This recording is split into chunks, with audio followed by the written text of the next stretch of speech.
ધારીમાં આવેલા જીએન દામાણી સ્કૂલ ખાતે ખેલ મહાકુંભ 3નો સ્પર્ધા અંતર્ગત જિલ્લા કક્ષાની કબડ્ડીની સ્પર્ધાનું આયોજન કરવામાં આવ્યું છે। જિલ્લા કક્ષાની કબડ્ડીની સ્પર્ધામાં અમરેલી જિલ્લાના દરેક તાલુકામાંથી ટીમોએ ભાગ લીધો હતો। ખેલ મહાકુંભ અંતર્ગત દામાણી સ્કૂલ ખાતે સુંદર મજાનું આયોજન કરવામાં આવ્યું, જેમાં જિલ્લા કક્ષાની સ્પર્ધામાં બહારથી આમંત્રિત મહેમાનો પણ પધાર્યા હતા, જેમાં ચેમ્બર્સ ઓફ કોમર્સના પ્રમુખ પરેશભાઈ પટણી, ભાજપના પ્રમુખ મુરગેશભાઈ કોટડિયા સહિતના પદાધિકારીઓ ખેલ મહાકુંભમાં સ્પર્ધામાં હાજર રહ્યા હતા। વિજેતા ટીમને પુરસ્કાર રૂપી ટ્રોફી એનાયત કરવામાં આવી હતી, તેમજ રનઅપ ટીમને પણ ટ્રોફી એનાયત કરવામાં આવી હતી। ત્યારે આ કાર્યક્રમનું તમામ સંચાલન જીએન દામાણી સ્કૂલના પ્રિન્સિપાલ એમબી બારડ તેમજ વ્યાયામ શિક્ષક જોઠવા દ્વારા કરવામાં આવ્યું હતું। આ ખેલ મહાકુંભ જિલ્લા કક્ષાની કબડ્ડી સ્પર્ધા કાર્યક્રમને સફળતાપૂર્વક પૂર્ણ કરવામાં આવ્યો હતો।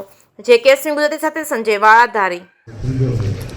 ધારીની શ્રી જીએન દામાણી હાઈસ્કૂલમાં ખેલ મહાકુંભ 3.0 અંતર્ગત જિલ્લા કક્ષાની કબડ્ડી સ્પર્ધાનું આયોજન થઈ રહ્યું છે।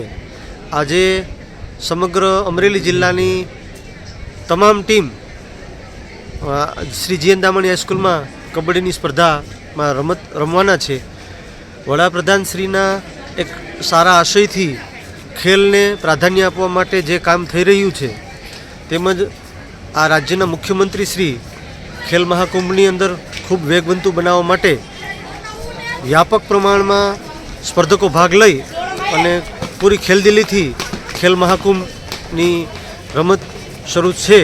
આ તકે હું તમામ સ્પર્ધકોને શ્રી જીએન દામાણી શાળા પરિવાર તરફથી શુભકામના પાઠવું છું, હાર્દિક અભિનંદન પાઠવું છું। સાહેબ, કેટલી ટીમોએ ભાગ લીધો છે? કુલ 22 ટીમ આજની તારીખે રમવાની છે, ગર્લ્સ અને બોયઝ।